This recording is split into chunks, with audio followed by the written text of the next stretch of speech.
Welcome back to the Nonprofit Plug Podcast. I'm Dr. Sharon. And I'm Amber. And we're Shamber. Do you love that or what? Shamber. Yo, today is a good one. We have got a Watts legend, John Jones, founder of Eastside Riders Bike Club, which is like a family legacy. So we're going to get into that because I want to hear about that and your dad and all that good stuff. Legend today. So Sharon, what excites you most about today's guest? Oh, you know what excites me most about John Jones from Eastside Rider Bike Club? Dynamic. So you think it's all about like some sort of like ride in a car or low rider or something. I had no idea what it was really about. You look this guy up. It is everything about bicycles. Fascinated me from day one. So I was like, oh my God, we have to talk to this guy. I have to know him. Found him on Instagram through the community. Been heard about you for a while. Just reached out and I was like, this is going to be our new bestie. Mm-hmm. I like John's going to be the new bestie. That's how I feel. That's what I'm here for. That's what I love. All right. We'll make it great. All right, cool. So let's dive in. Tell us about Eastside Riders Bike Club. All right. Okay. So thanks for having me here today. I appreciate, being in the studio with you guys and doing this podcast. Just a long time coming from just what I've heard in the past and then just getting to meet you guys and learn more of what the Nonprofit Plug do. Just excited to be able to have you guys in the fold with Eastside Riders. But Eastside Riders was founded in 2008. My father came to me with an idea the end of 2007 that he wanted to do a bike club. Of course, I laughed at him. At that time, I had a great job. I was working with one of the convenience stores and I was like a assistant district manager for the area. So I had a huge area that I took care of. Riding a bike wasn't something that I thought about. Like not even on your mind. Not on my mind. Mm-hmm. Not anything I thought about as a kid. I didn't ride bikes as a kid. I didn't think about riding a bike as an adult. But I got laid off around the Thanksgiving, Christmas time, and went back to my father and wanted to explore this idea of this bike club. And he came to me and said he wanted to do a bike club where we hang out in the park with lowrider bikes on Sundays, barbecue. So like a car club, but a bike club without That's cars. cool though. That's cool. It's not cool, but I was like, I don't want to be a sitting duck. We got to figure out something to do. And my mom had, when we was younger, she always fed people in our yard, gave back shoe boxes for Christmas, backpacks. Fun fact, like my mom made me drive all the way to Oxnard to drop off one backpack to a kid at a young age. Wow. So taking all of those things that my mom was doing, thought about it in a bike club and said, we can possibly do this and do service as we put this bike club together.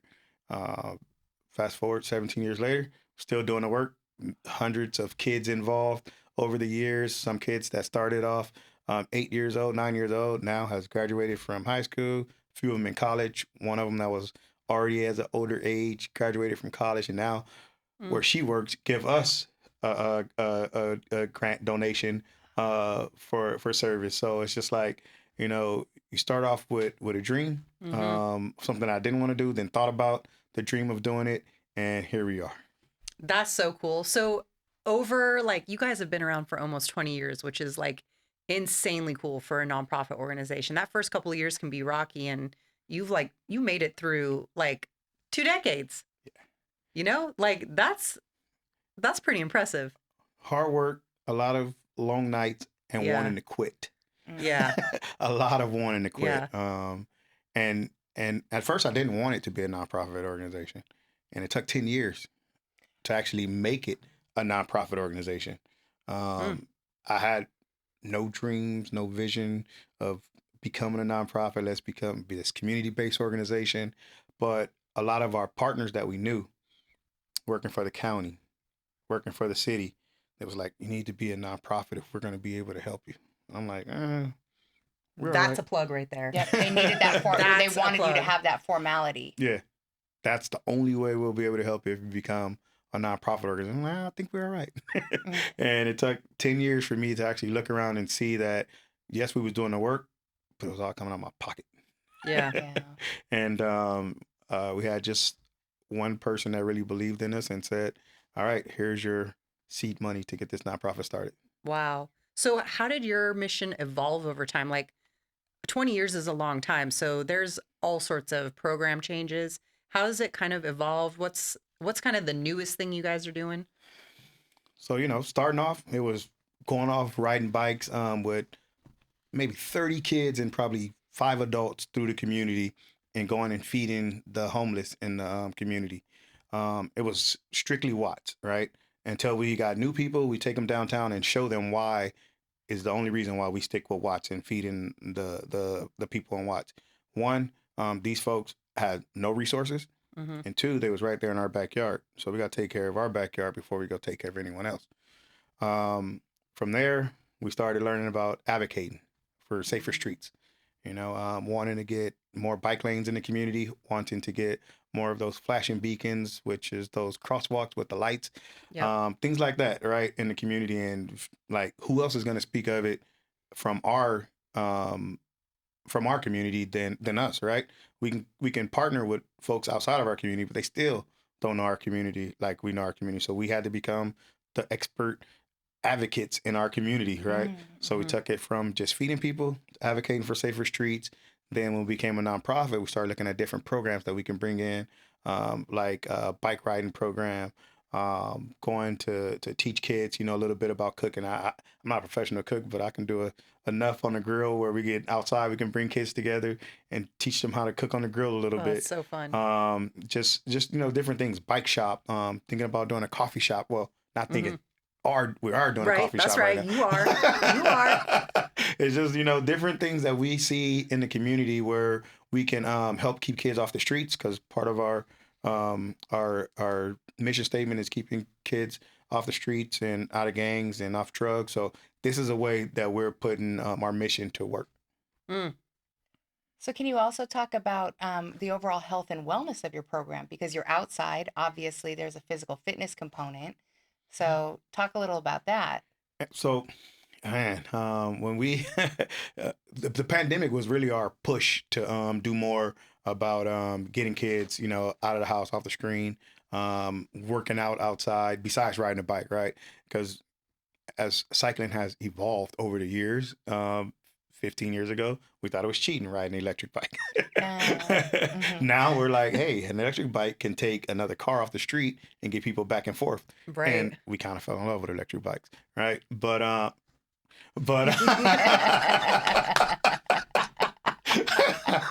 He did not just point to his stomach. but that is an aspect of what we do. Our bicycle education and safety training. It's taking kids and getting them bikes and regular bikes, and Mhm. them learning how to fix those bikes, learning how to ride on the streets a little bit safer, and teaching them the rules of the road. So that goes into them just feeling a different way. I'm not on the screen. I'm not on my iPad. I'm not on my video game, but I'm outside enjoying fresh air, seeing the views, learning my city, Mm. right? Because it's two things, right? You can learn your city in the car where things are a blur, but when you Mm. get on a bike, you kind of get all aspects of your community, right? You see buildings that you never seen before because you was in a car and just drove right past. You're smelling your community and you're hearing nature at its finest. So, just getting kids out and riding, and adults back out and riding is one of the biggest things that this organization gives to the community, and when it comes to health and fitness. Wow. That That's was an like so poetic too. That was solid. And so to that point, you're modeling this lifestyle. So you're a community leader. So talk about just carrying that weight over the years from inception to present. So, when we started, of course, I told you guys how that went. But it took me a little bit to go understand the government side of it, right? Mm. I stepped away from the organization for a while and put it in the hands of someone else, a couple other people, and I went and worked for the city of Los Angeles. And during my time in the city of Los Angeles, that's how I learned more of what's going on the streets. I learned more of how advocacy work, how to get things done, who to go talk to get things Mm. done in the community. So I felt like I took a couple of years away from the work that I was doing to go and get paid and go to school. Yeah. So Absolutely. No, for then I sure. can come back out and learn and teach the community how to advocate for our community in a better way. How to go and ask for funding. The people you need to talk to, where the funding is not going to be, and just how to speak with the government agencies. So that was just made me just trying to figure out how to just give more to the community in that aspect. So that's kind of like my push to do more. Well, and thank you for sharing that story, because we recently interviewed some guests here and they brought that up specifically about you. So thank you for going into more detail, because they said that you were working for the government and that you had learned so many things and that you've shared those tips with them, which made them even more powerful in how they were building their organization. So, Word for word. yeah. Yeah, and one thing I don't want to do is like be a gatekeeper. So everything that I get, if it makes you better and you can propel past what I have going on, it's not gonna hurt me. It's not a competition.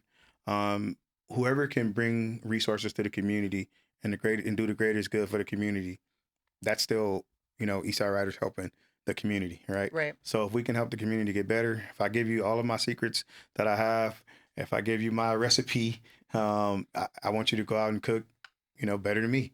But don't forget to come tell me how I can get up there with you. Absolutely. Yeah, no, for sure. For sure. Okay, so let's talk about it. I'm gonna jump into a couple of these different ones because I'm just so curious right now, because I know like we've been working with you for, oh my God, I think it's been like, it'll be this summer, Yeah, probably it's been on like almost a 6 year. months. So Almost it's a year. crazy that like our year anniversary is almost coming up with you, which is like wild. So I know when I first met you, we were looking at like some grant stuff, and actually it's thanks to you, because of I had heard about LA84 but not on like a high level, and thanks to you I kind of like dug into that, referred to a couple other organizations, and one of our clients yesterday just got the Dwight Stewart Youth Fund, a $10,000 grant from them, and that is literally all thanks to you for sharing and talking about that activity. So you for sure don't gatekeep. So definitely shout out to you for that. What kind of programs are you running right now that is like top program, and kind of your focus for like the next couple of months?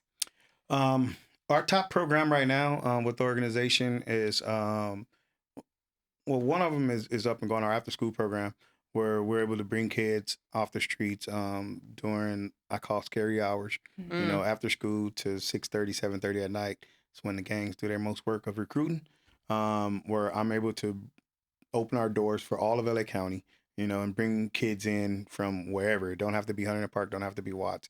They can be from wherever. If they wanted a safe place to come hang out for a couple hours after school, this is an opportunity for that. Um, our cycling program is there. Our computer program is there. And, you know, this week we're going to launch a new partnership and bring in skateboarding over ooh, there. So we'll fun. have more space for kids to come and enjoy and have another safe place. So that's one of our biggest programs that we have.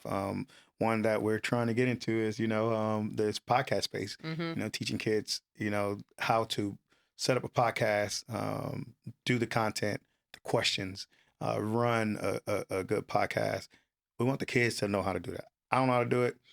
I probably want to learn a little bit of how to do it, but it's not something that's on my to-do list, wish list, but it's kids out there who this is what they want to do. And if Mm-hmm. we have the space down in Watts where they can come and learn it, then, let's open that space up for them. I love too, like one of my favorite things for some of the nonprofits is when they really learn what the community wants and needs, and then you create programming around that. That's one thing I've watched you do over the past year that I really commend you for. Like Yeah. you really find out what they want. Yeah. It's just keeping the ear to the streets, right? It's not changing what we do as an organization to go after funding, Mm-hmm. but building what we hear from the community. Mm-hmm. And because everybody don't want to cycle, everybody don't want to sit down and do a food giveaway, Yeah. but it's other things out in the community that people are hurting or want to do, and we learn what it is and offer it to the community, and hopefully we get a couple people involved. Yeah, for sure. Well, it seems like you've got a pretty good following. Like people, when you are like, I need this, I feel like they're gonna come for you. Yeah, for the most part, we got we have a great fall, and you know, shout out to everybody who come out and Yeah. and put in when the need is there. But one thing I do say about the Watts community is that when we come together, if we really need to come together, we It make that happens. call. It happens. One good thing about our canopy, when we set up our canopy in the community, Yeah. people know it's something good about to happen. All right, it can be any time. We can go right now, 7 o'clock at night, and put the canopy up just to clean it. People are like, The word get out there somehow that Eastside Riders have the tent up. Something is about to happen. We don't know what it is, but come over here. that's so cool. Yeah, That makes things kind of fun though. Like you got to be proud of that. yeah. One time we was doing exactly that, cleaning the tent. And then We had people a started line. circling, We had a waiting. line. That's We were like, hilarious. oh, what do we have to give away? That's funny. What are you most proud of this past year? Most proud of is being able to just bring a team together, right? Mm, Um just getting into this work, I didn't think that I needed so many people. Like I can figure it out. I got Mm. all this stuff in my head. I figured out. Everybody don't need to know. We'll need 30 people doing the work.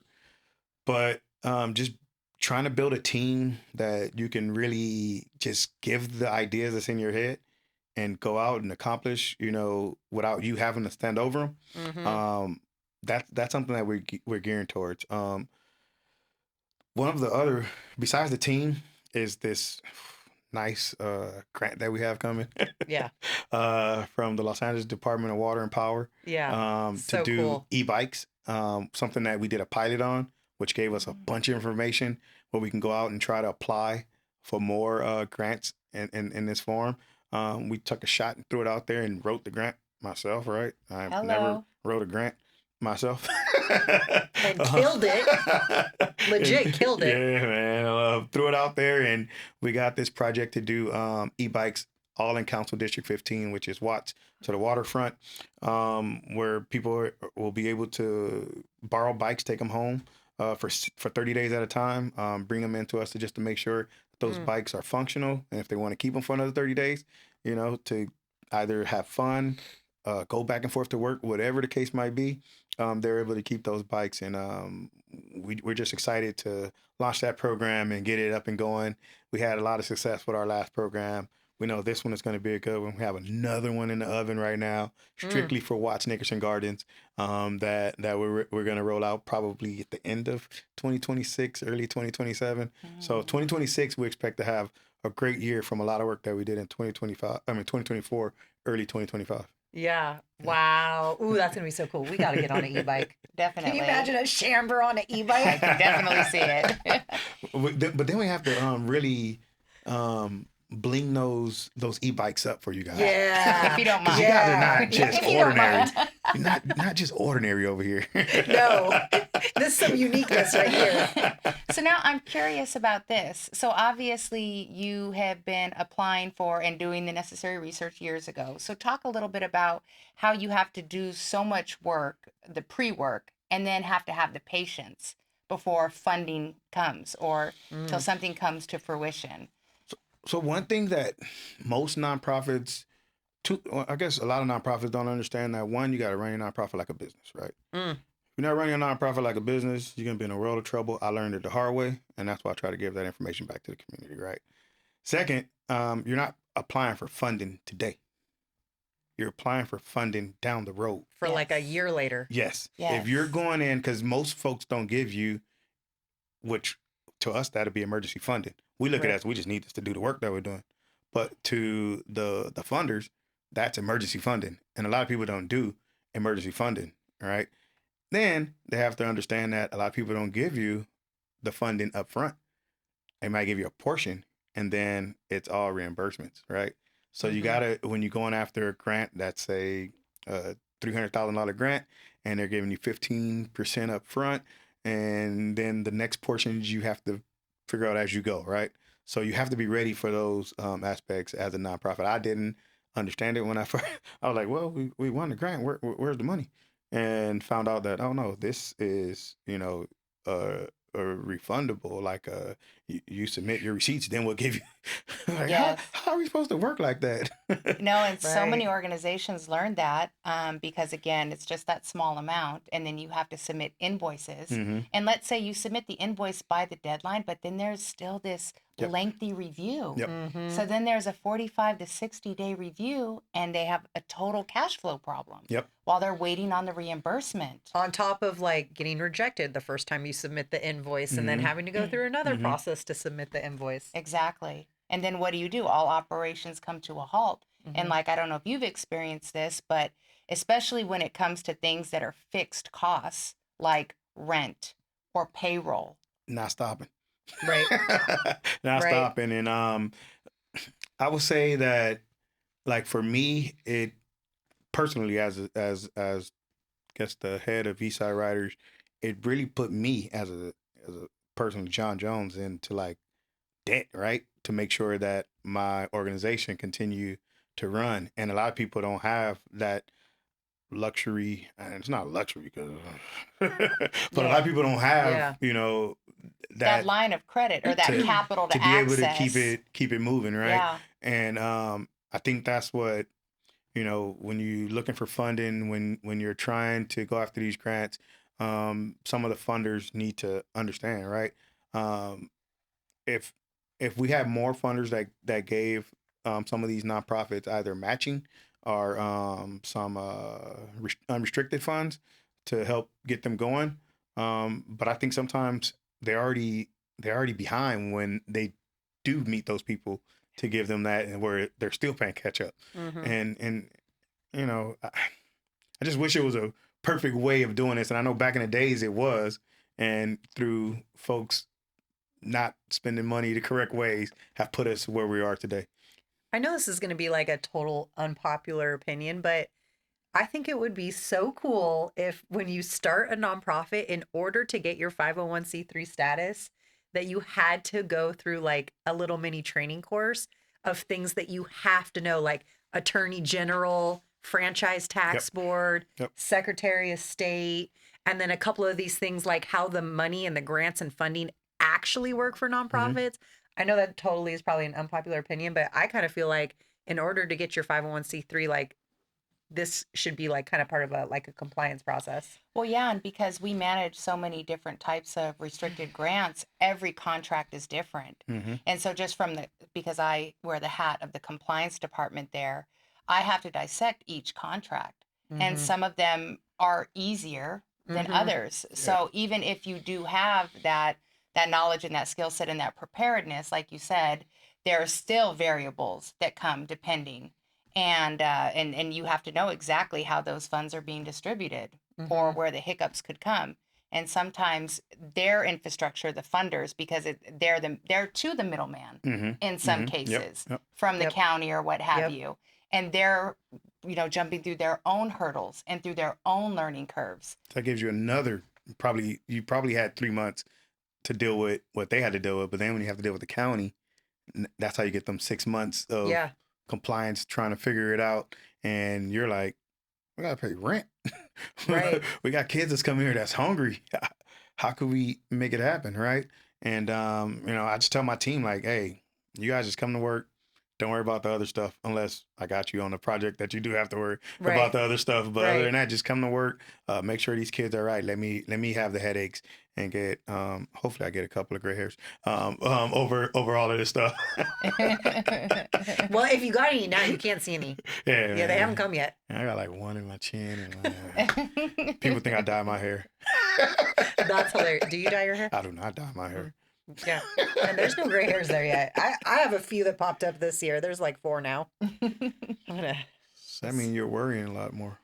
I think so. I think I took on a lot more this year. All right, cool. So, can you share a story that shows what Eastside Riders is all about? I would take the pandemic for a great story, right? We're sitting at home getting ready to go into the office, and you hear that schools are going to be shut down probably the next day, right? Mm. So I walk in. At that point, I didn't really have a team. I had a bunch of volunteer folks, which was kind of my team, right? But can't really tell when volunteers are going to come in or they're not going to come in.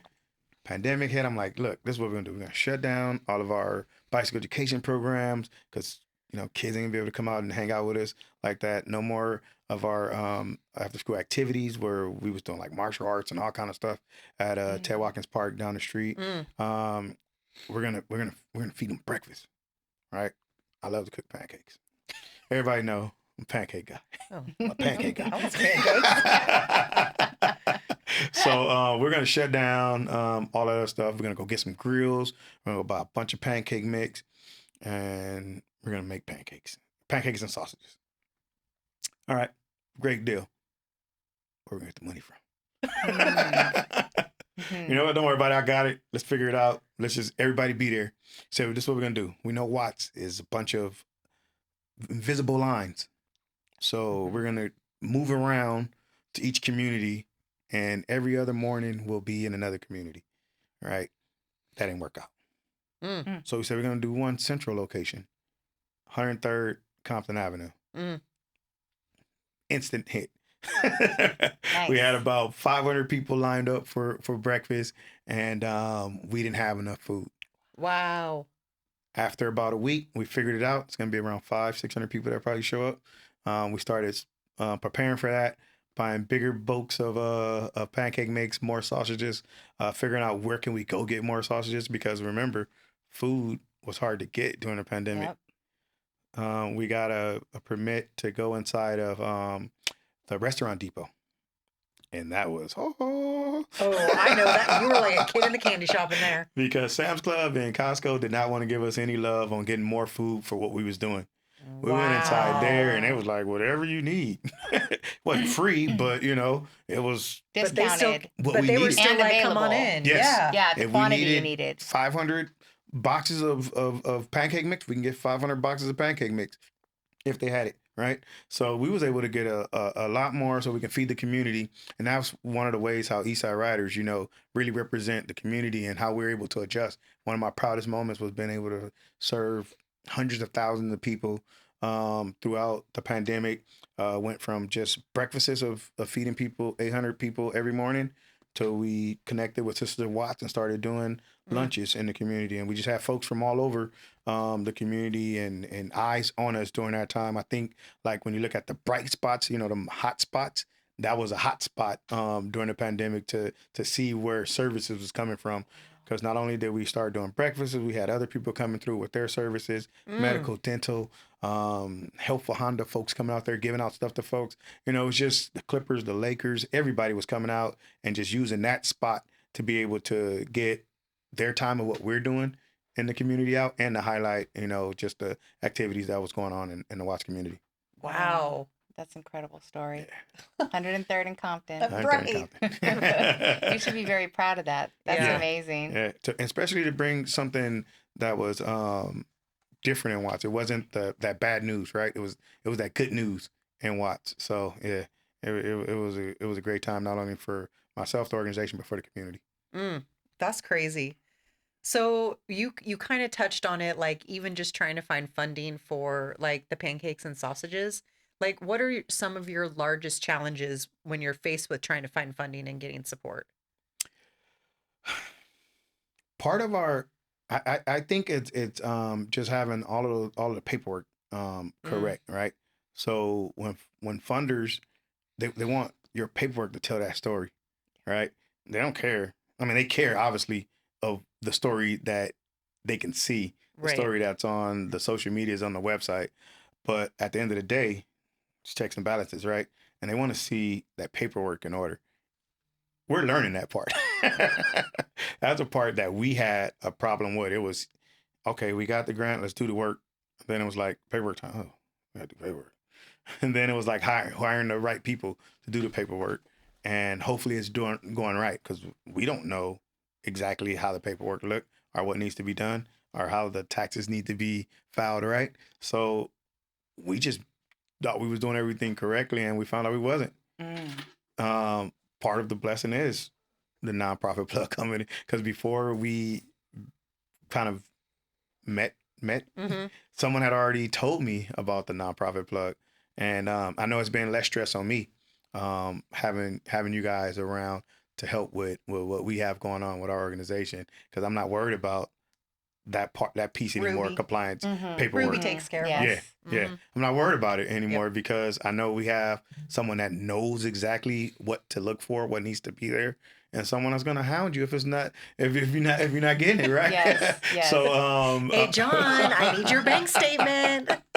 Ruby is a gem. So Yeah. it just keeps me at ease. It helps me know that paperwork is very important, and I just think that was part of our beginning kind of not failures but learning Mhm. curves, is making sure that paperwork is right. Oh, for sure. No, that totally makes sense. I don't think people realize, because a lot of people just kind of skip over compliance, Hmm. but then you won't get a grant. Yep. Or even we were working with someone that they were delinquent with the attorney general, and the LA Food Pantry quit their partnership with them just because of that delinquency, even Yeah. though filings were going in. But the attorney general takes like 9 months to process those filings. So Yeah, we know. it can, yeah, it can too. However, I will say today, I identified a human being in Sacramento who will go to the attorney general's office in person, file your paperwork same day, and they process it same day, and they'll update the status same day. That's a gem. Yeah. That's incredible. Nonprofit plug. Yes. That's a gem, and that's So why we'll it's a be doing, nonprofit. yep. And- So you get that too. I mean, And you're a a plug client. for the nonprofit plug. I kind of talk about you guys everywhere I go. I When love it. folks ask me like who take care of, I say, oh, it's a one-stop shop. You got to go to the nonprofit plug, and they're like, what's that? And they start writing it down. I'm like, yeah. When you go there, you ain't have to worry about nothing else. Trust me, one-stop shop. I mean, Yeah. that was kind of the goal and the essence of the nonprofit plug for both of us. Like, we just wanted to be the stress relief for people. Now, I know I stress some people out sometimes, constantly harassing them, but we want to be that one-stop shop for everything for your nonprofit needs to alleviate that stress from founders like you, So so they you can can just do go the do work. your mission. Yeah. Exactly. Yeah. Exactly. Okay, so if you had no budget limit, what would you do? Oh man, okay, look, check this out. This is building. All right, I let's knew you go. were gonna Let's bring up the go. building. I knew it. Not only our building an HP, but it's like a building, like just a 30,000 square foot building where you can bring your 2 stories, right? Because you got to have the offices on the top floor. Have to have the office on the top floor, right? Mhm. And you have that not only for the organization, but you have it for friends that don't have. That's not a big enough nonprofit to afford something like that, where they can come in, have one-stop shops, have a address where they can get mail. Mm. That's But huge. bottom floor, whoa, everything I can think of, right? The things that we're trying to compact into 3,000 square feet, I think we can have it at 30,000 square feet. Where we have a big skateboard Wow. ramp, we have a Mm. space where kids can actually learn how to ride a bike indoor, state-of-the-art computer lab, just all of these things that we have compact in like 3,000 square feet in Huntington Park, just having it in a big warehouse where people and we have to have and it just really excites me to think about unlimited budget. He just I lit love up. this. Kitchen, got out a kitchen there where we can teach kids, how to cook, and we probably get 2 or 3 chefs out of there, maybe more. Just that one-stop learning center for everything, like, what our schools take out. Yeah. That Yeah. that home ec, building Yeah. classes, things like Life that. skills. And they're trying to get rid of the Job Corps, so boom, give me the Job Corps. There we Mm. go. Give me the Job Corps land, Mhm. and let me go and Mhm. read. He said it here Mm. Let me first. bring in everything that they're trying to take from Job Corps. Yeah. I'm a Job Corps student, so it really bothers me, right? Yeah. Where they're That's trying to messed up. take from Job Corps Yeah. and bring it back in where kids didn't have to worry, right? They can come. I didn't have to worry. I went to school. I didn't learn at first. And then I learned how important it was to go to school and learn. And when they told me, like, this is your last chance, Jones, you got to figure it out. So I figured it out. And Job Corps was probably one of the best things that happened to me in my journey, where I didn't know what I wanted to do, if I wanted to do anything, or if I just wanted to do the family business and be out in the streets and gangbanging, right? Wow. So that will be it. Just give me the space where I can bring life skills together, have this bicycle course, give friends space that can't afford it, so we Mhm. can all come under one roof. And I think under one roof, us learning together, we can do more together. Oh, that would be so sick. Yeah. No, definitely. That would be cool.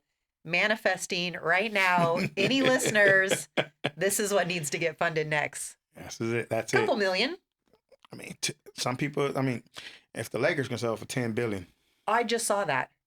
Purchased for what, a couple 67 million million or something like that. Yeah, and then What? 10 billion.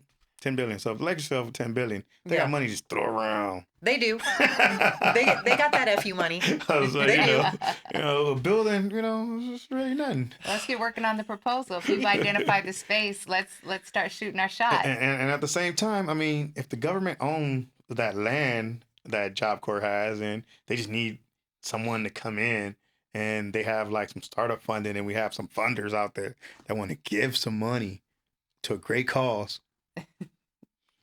Mhm. You're the man for the job. You're the man for the job. So, with all of your consistency, and obviously you've disclosed that when you're waiting on funding, you go above and beyond personally, to make it happen.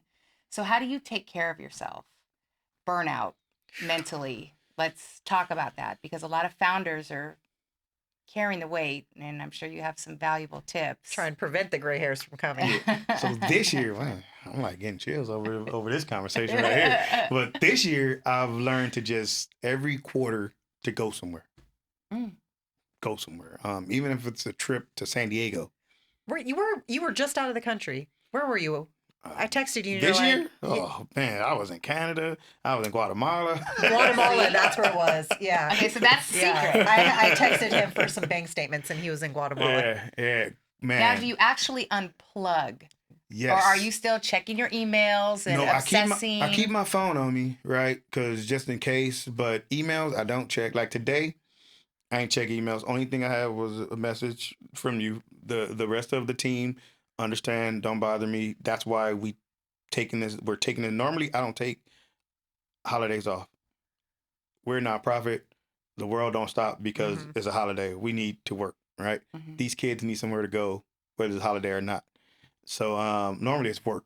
But today, I gave the team the day off. I was like, we're taking the day off. I'm not working. You guys are not working. I got emails that I know came through today that I have not answered. I'll answer them tomorrow. I'm learning, to that, it don't need to be done right now. It's not that urgent, right? All the time. So tomorrow I'll get on those emails. When I go on vacation and unplug, I love it, but I hate it because when I come back, it's catch up time. Yeah. I'll be like, oh man, why did I leave? But, it gives me, just that time to enjoy life, just to enjoy nature, learn new things. And I say every time I leave somewhere, I'm still working because when I go, I do check out, how their infrastructure is, where the bikes are in those communities. If they have things like we have here, like Ciclavia, if they have it, and is it weekly or is it monthly? Is it yearly? How can we go and give back to the youth in the area? Guatemala was great because their dollar is so much less than ours. And like, I went into an ice cream shop and found out how much it cost to buy an ice cream. It was a bunch of kids just getting out of school. I was like, yo, everybody get ice cream. That's awesome. It was like less than $30 for about 40, 50 kids to get ice cream, right? Was at a Dunkin' Donuts. Some other kids was getting out of school. 4 or 5 kids, like $10 to get them all. It's one Dunkin' Donut over here, a Frappuccino or something. It was for like 4 kids for that price for $10. So it's like, learning that the dollar can go a longer way, away from our communities, but our funders willing to fund those kind of projects where there's another need somewhere else. A school needs to be built in Ghana, a school needs to be built in Guatemala or Nicaragua. Those type of things. Are people willing to fund those type of things that we know we have issues here, but we know that some of our issues come because people are trying to come to a better life here. And if we're able to help where the need is at initially, then we're helping here as well, right? Right. So if people are willing to help fund those things, it helps me unplug, but it also gives me a little bit more work to do when I get away. But those are the great things. Take those vacations, take those vacations, take that time away, and just enjoy life. Mm. So, what's the biggest lesson that you have learned as a founder of this nonprofit? It's not easy. One of the biggest lessons I've learned is just knowing that you have to have that patience. And like I said, it's not easy doing this work. I mean, I wanted to give up so many times. I mean, at the end of last year, I told the team, if something don't happen, I'm going back to the corporate world. I mean, we got to start looking for you guys jobs. But then it also made me understand that these folks have took my dream and left what they was doing to come help with my dream. So it made me fight harder to make sure that they have somewhere to go, right? Because this is not like, some people think that this is just for fun, and it's not for me. Like, this is Right. real life, right? So it just made me think of, I have to do this work, and I have to be there not only for the people we're trying to help, but the people who is on this journey with me. So Well, they say that an excellent founder finds a way to have a dream so big that the people who join them in their dream is big enough for them to realize their dreams as well. So it sounds like that's exactly what you're doing. yeah. That's good That one stuff. kind of hit a little shit. So congratulations on that, It's because Einstein 2.0. Yeah. so because you've had to be everything and you're wearing so many hats, especially in the earlier years as you were building your teams. Talk about building those skill sets in areas that, number one, you're not interested in. Let's just say the admin or the data or the finance. I don't know what your strengths or even the things that you enjoy are. So talk a little bit about what your normal strengths are, and then what you've had to do that you absolutely hate that had to be on your plate, and so forth. My normal strength of this work. I'm an outside person. Like, even when I work for the city, I had to go to meetings. Meetings are boring to me. And having to dress up and put clothes on. 100%. Put suits and ties on. Like, I did not like that part, and I didn't like it when I just came to full time with the organization. So sometimes I go to meetings and people look at me and I'm like, that's why I work for myself. And that's why I'm building what I want to build, because I don't feel like I have to wear a suit and tie to get a message across. Right. But I put it on when I have to. Right. If I had to go to a dinner, I'll do it. City Hall. Yeah, City Hall, I'll do it. But that's one of my strong suits, right? Is being out there and just hands on with everything. I didn't like having to get into the office and sit down 8 hours a day, answering emails, following up on grant requests or reports, or Ruby telling me get some paperwork. I'm just playing Ruby. Categorize all these things, I'm please. just playing Ruby. but just just me having to get all of this other stuff that I didn't think about, and I still don't like it. I love being out with the community. I keep telling the team, like, I need to get back out with the community. I want to be out with the community. I want to get back to teaching kids and showing kids how to ride bikes. And then when I get out there to do that part, I'm looking back and like, oh, I got so much work to do. I got to do this, I got to do that. And I find myself up at 2:00 in the morning working, right? Just because I want to be with the community on the other side. So I love hands-on stuff, hate computers, and I really don't like computers. I really don't like dealing with paperwork. I like research. So research is something that I'll do. I love to go and find out how this work. Where is this coming from? Where is this organization, or like this bike? Where is it American made, or is it halfway made? And can we bring this over here and use it for us? Do this bike work good in all weathers? So that type of stuff I love doing.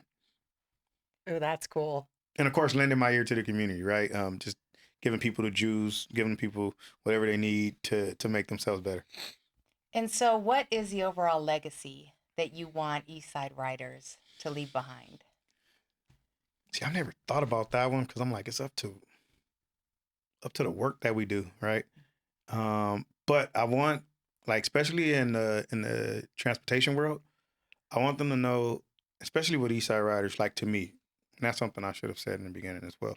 So Eastside Riders is not just like the East Side, West Side, North Side, South Side, right?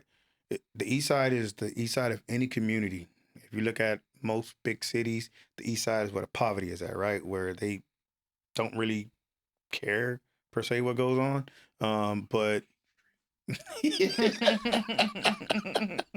so like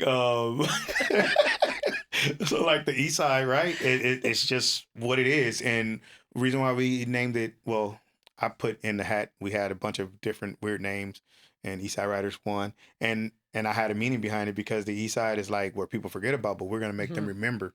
The East Side. So for transportation and planning, we want them to understand and know that a lot of these streets that have bike lanes and more safety infrastructure came from a group of folks from the East Side. They helped shape this community into what it is, and the people who needed help the most in the community came from within their own people to help them get that help. So if they can remember that name of all of the services that we help connect them to, help get them, it just helps as a brand just make us stronger and leave an everlasting memory and legacy for not only our community, city of Los Angeles, but our other places that we have Eastside Riders as well. I don't know if you worked on this with Michael Clark or not, but if Michael was to listen to you right now, he would for sure shed a tear because talk about like pitch and messaging, but from the like straight heart and meaning. So I don't know if you had worked on that with him or not, but like he would be so proud of you. Yeah, like I say, you pick up things, right? Mm-hmm. And I know it was hit or miss with me and Mike in the mornings on meetings, Mm-hmm. but like I don't know if he wasn't sure if I was really listening and taking things in because it's first of all, you can't do there's no such thing as a multitasker, but I call myself a wannabe multitasker, and I feel like I wasn't giving all my attention to anything I was doing because I was trying to talk to him and I was trying to do work, but I Yeah. was listening. And one thing I do is I listen and I take things in, even if I'm better at listening and taking things in than listening and writing things down. So when he was giving us information, I'm taking it in, right? Mm-hmm. It's probably not ABC of what he wanted me to do, but Right. you take it in and you make it your own. And a lot of that stuff where I was learning and I stopped going to those meetings because I felt like I had it and the team needed to learn. So I was like, can you work with them so they can understand how to pitch Eastside Riders and talk about the organization and things that they want to do without me being around. Right. So I listen. I wish like that's someone that I can have in my corner all the time to teach Oh, he's me there how for you how whenever to you get want. better, right? Because Yeah. I mean, you never know everything, and you always need to lean on someone or a group of folks A group of folks for sure. make you do to get better. And like he really taught me a lot in our 90 days plus. Yeah. Taught me a lot. He talks about you to this day. Yeah. He loves you. Yeah. I mean, your whole team is great with getting information and helping us understand how to navigate as an organization. But yeah, listening to him, just seeing the way that he carried himself and he talked, helped me to try to get my brain ready when I need to go talk to folks. Yeah, for sure. No, I think that's like such a perfect like legacy though is understanding the East Side representing like East Sides of everywhere Mm-hmm. and just being able Except that's your Chicago, legacy. South Side in Chicago. Mm-hmm. Yeah. Right. There's a couple other places. Ones, The yeah. South. It's the South. It's like the East and the South is Yeah, always yeah. the little bit rough, more rough side. Yeah, for sure. Okay, so Amber and I have a couple rapid fire questions we want to go through with you. We'll just alternate the questions and kind of go through. So don't think too hard. Okay. Okay. Sure, Favorite neighborhood to ride through? Watts. All right. Best snack after a ride. Hostess. Hostess honey bun. Somebody donate Hostess Honey Buns to this man right here. That is funny. Dream bike ride destination. Columbia. Oh, I'm trying to take my honeymoon there. That's a good one. I want to go there so bad. That's a good one. Columbia. So every Sunday they have open street bike ride. They closed down the city, and No kidding. so we have Ciclavia here. Uh-huh. That's where they got Ciclavia from Colombia, Ciclovia in Colombia. Wow. Mm-hmm. Ooh, And all the that's a good one. cities are just Bogota. Bogota? Uh-huh. Yep. That's Yep. incredible. And then when I was in Guatemala, learned that I missed it. That Now they you had gotta a go back. they had a Ciclavia there on Sundays as well. I'm like, psh. So or Ciclovia there. So Uh-huh. I gotta go back. Ooh, Oh, that's that's cool. amazing. That's cool. Okay, one word to describe East Side Riders. One word. I know. Community. Community. I love it. I like that one. Kind of the essence of literally everything. Yeah. I love it. Okay, cool. I love it. I love it. am so thankful for you joining us today. Amber and I have been talking about we got to get John Jones on here for like, I don't know, months and months and months because we're so excited to talk to you. You're so fun to work with. Your nonprofit does some of the most amazing work. Tell the people, where can they find you? So, find the organization on Instagram, on Twitter, on Facebook. I just got the Facebook back. At Eastside Riders. You can also contact us on our website at www.esrbc.org. If you want to get in contact with me, that's very hard to do. If you want my social medias, that's very hard to do as well. I really don't check them as much. But Eastside Riders, reach out there, and we'll love to do any work in the communities. Like, we don't have to just work in Watts or South LA. We go anywhere to take our program, and so contact us. Let's work together. Nice. I love it. Amber, where can they find us? Well, you can find the Nonprofit Plug on all social media platforms by using the Nonprofit Plug. And then, of course, our website, thenonprofitplug.com. And thank you so much for joining us. We are Chamber. See you next time.